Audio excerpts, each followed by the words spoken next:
اللہ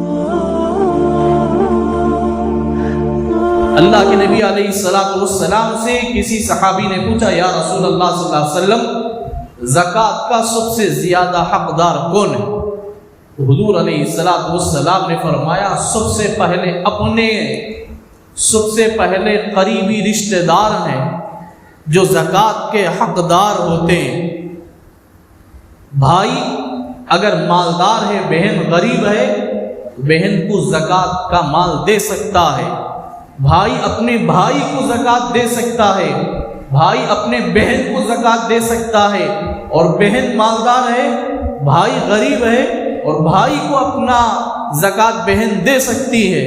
بھائی اپنے بھائی کو، بہن اپنے بھائی اور بہنوں کو یہ آپس میں زکوٰۃ دے سکتے ہیں، اجازت ہے۔ صرف ان لوگوں کو اجازت نہیں ہے کہ باپ ہے، باپ اپنے بیٹے کو زکوٰۃ نہیں دے سکتا، باپ اپنے بیٹے کے بیٹے کو یعنی دادا پوتے کو نہیں دے سکتا، بیٹیوں کو نہیں دے سکتا، اپنے نواسے کو نہیں دے سکتا، نواسے کے بچوں کو۔ یہ نیچے سے ہماری نسلوں میں جتنے نسل نیچے اتریں گے ان کو ہم زکوٰۃ دے نہیں سکتے۔ اگر دے دے تب بھی ہمارا زکوٰۃ ہرگز ادا نہیں ہوگا، ہم نہیں دے سکتے۔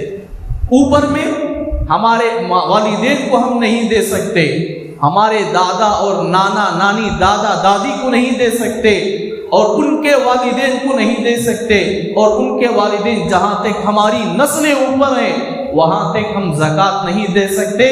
اگر ہم دے دیے ہیں تب بھی ہمارا زکوٰۃ ادا نہیں ہوگا۔